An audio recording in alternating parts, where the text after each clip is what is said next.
Yeah, well, it doesn't matter until you get on the field, right? So let's talk a little bit about what this schedule looks like.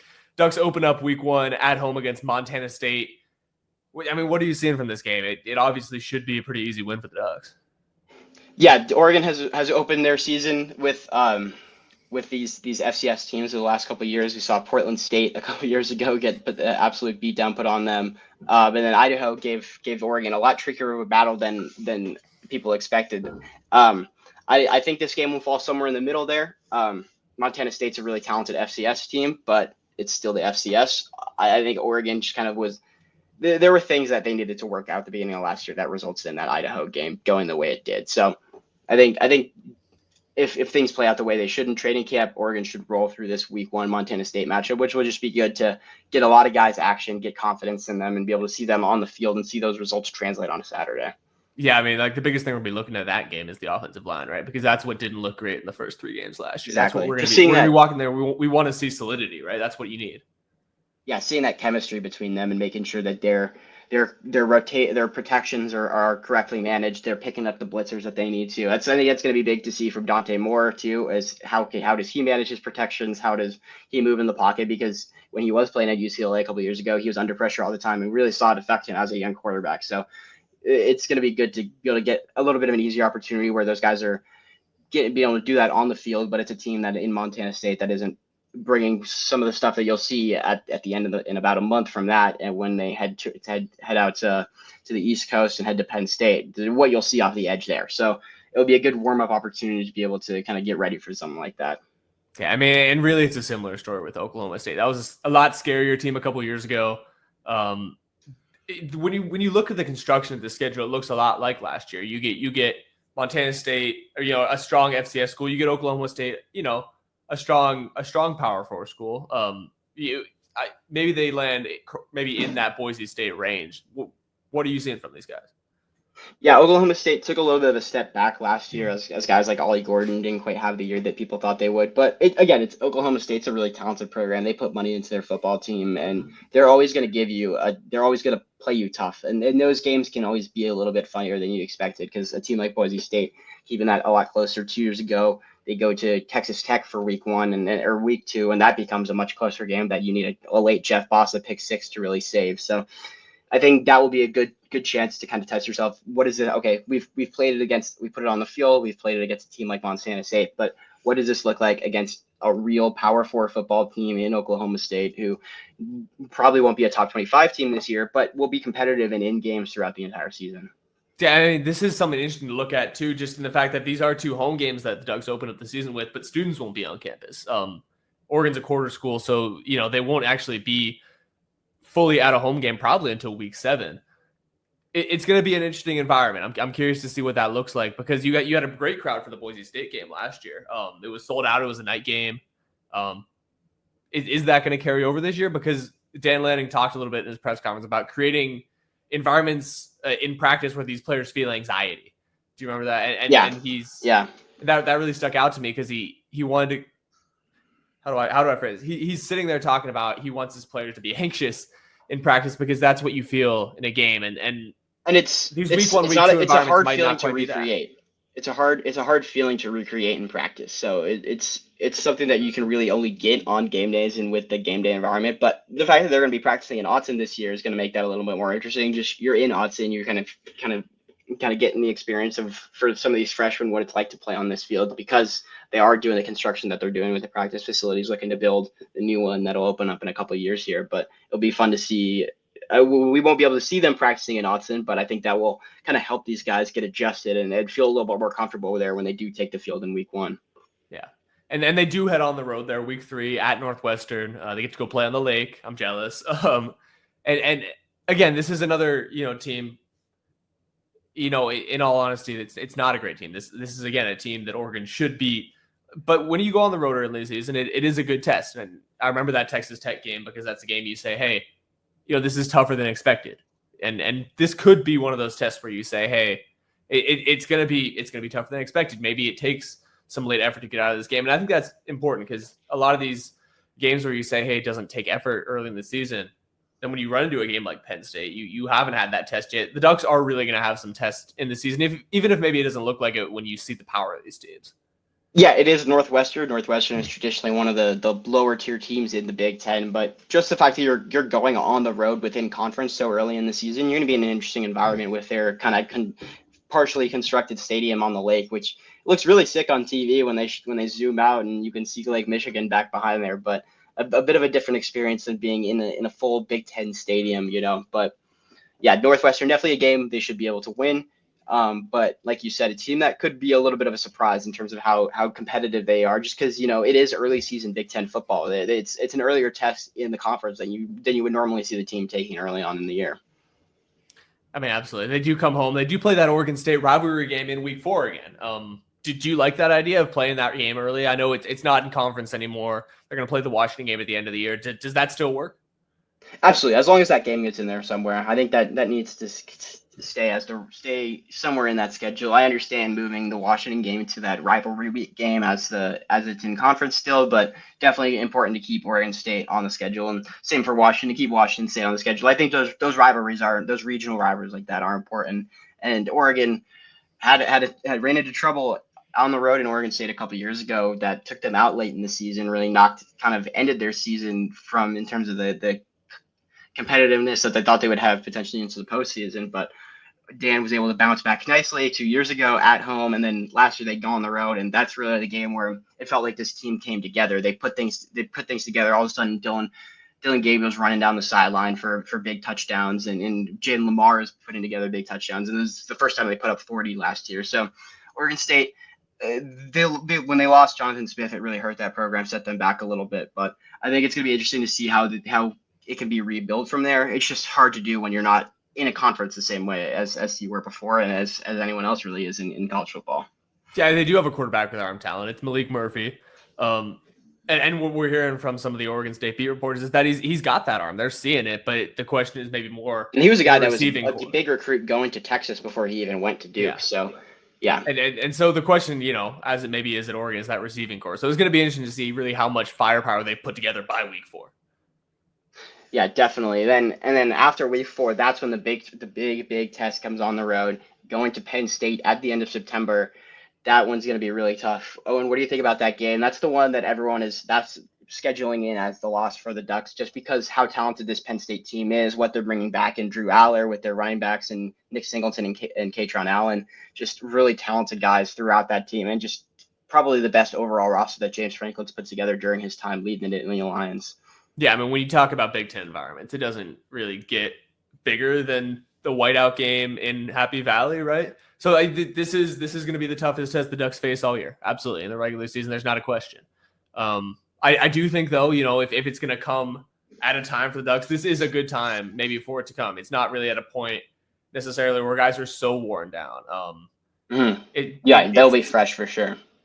You get a bye week after this. You're going in kind of with the mentality, just, obviously you want to leave it all on the field, but it's a really, a good spot for the Ducks to put this in. It is going to be a tough game because, the Ducks that beat Penn State last year, most of them are gone.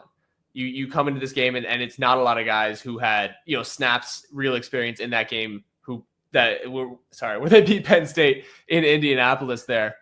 But this is absolutely up in the air. Sometimes those games do come down to the environment, though. Yeah, and you look back to that game last year in the Big Ten championship game. Oregon does put up 40 points, but Penn State's offense looked explosive in that game. What Drew Aller was able to do, there was some odd confusion on the backside of the secondary in that game that led to some big plays throughout it for Oregon's defense. But what the running backs can do, just the tandem that they have, both of those guys are probably among the 10 best running backs in college football. When you have them on the same team, it really opens things up in kind of a way that like Ohio State's did last year, and even what the Penn State guys did for each other last year. So yeah, it'll be definitely a tough challenge. And then, like you said, after that, getting a bye will be nice for this team, because that we know that game is going to be a battle at Penn State, and they can take a week to rest and recover before they take on Indiana at home. So that will be another interesting one, seeing what Kurt Cignetti can do with the second year of this team, getting a talented transfer quarterback in Fernando Mendoza. So that'll be interesting to see. What do you think of that game, Owen? We can kind of talk about these next 3 games in a little bit of a bubble because you get them in between a couple of bye weeks. It's an interesting period there. It's against Indiana. You go to Rutgers, then you host Wisconsin at home.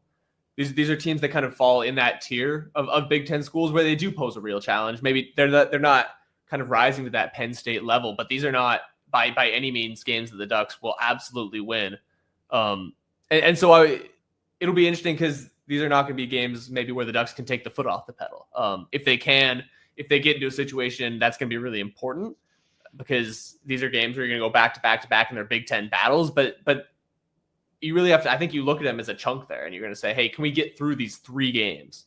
Because that's that middle season chunk where you have guys starting to get injured. It's starting to pile up.